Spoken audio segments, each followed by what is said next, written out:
तो सीए मनीष जी जो हैं एनरोल्ड एजेंट के विद रिस्पेक्ट टू भी हमें एक अभी फीडबैक देंगे। सो आप शमी सर के लेक्चर्स की क्वालिटी के बारे में क्या कहना चाहते हैं? बस समीर सर के विषय में, बस उनके लेक्चर्स के विषय में यही कहना चाहूंगा कि बस रेडी टू ईट है। और आप उसको बस डाइजेस्ट करना है आपको। वो जो कुछ भी पढ़ाते हैं आपको सिर्फ उस पे फोकस के साथ आपको सुनना है, उसको प्रैक्टिस में लेना है।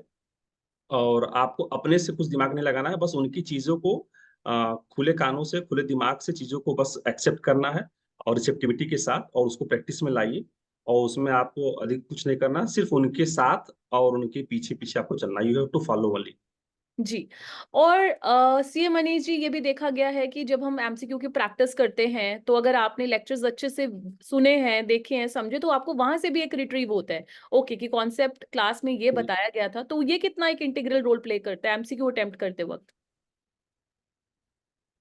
देखिए, जितनी चीजें प्रैक्टिकल अप्रोच से हम पढ़ते हैं वो जी। हमारे दिमाग में ज्यादा देर तक टिकती है और हमें अच्छी तरह से समझ में आती है।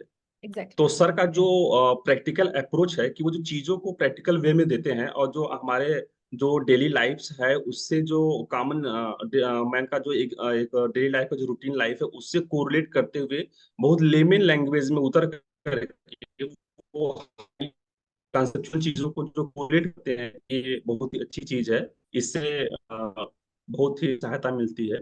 और मतलब बस ये है कि हमको अटेंटिव होना चाहिए क्लास में, चाहे वो लाइव क्लास में हो या रिकॉर्डेड क्लास में, हमको अटेंटिव होना चाहिए।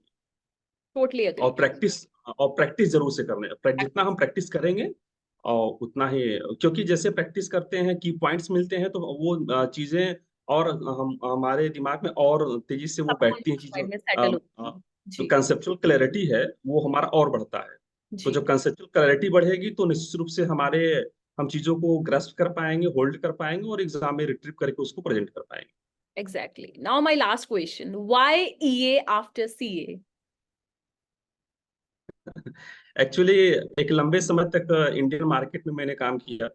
तो मुझे लगा कि अब जैसे मैंने बहुत सारे से इंटरव्यूज देखे और मैंने देखा कि इंडिया जो है एक आउटसोर्सिंग का हब होता चला जा रहा है, खासतौर से बुक कीपिंग, अकाउंटिंग और टैक्सेशन के लिहाज से। तो मेरा जो है कि मैंने काम तो किया ही है, क्लाइंट के साथ इंटरेक्शन मेरा रहा है और प्रैक्टिस मैंने किया है। और इंडियन जीएसटी है, अकाउंटिंग है, इनकम टैक्स है, इंडियन सिनेरियो में जितनी भी चीजें होती है सारा मैंने काम किया है।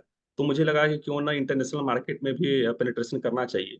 तो इसलिए मैं इंटरनेशनल मार्केट के हिसाब से जो अपॉर्चुनिटीज है उसका ग्रैप। अच्छे से अवेल करने के लिए, ग्रैब करने के लिए मैंने AKPIS इंस्टीट्यूट को ज्वाइन किया इसी ड्रीम के साथ। और मुझे उम्मीद है कि ड्रीम मेरा जरूर पूरा होगा। जी।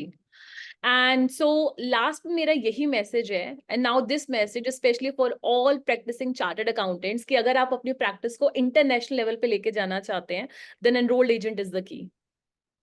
बिल्कुल, आप I am totally agree with you because it is very short term course और टाइम भी कम लगता है।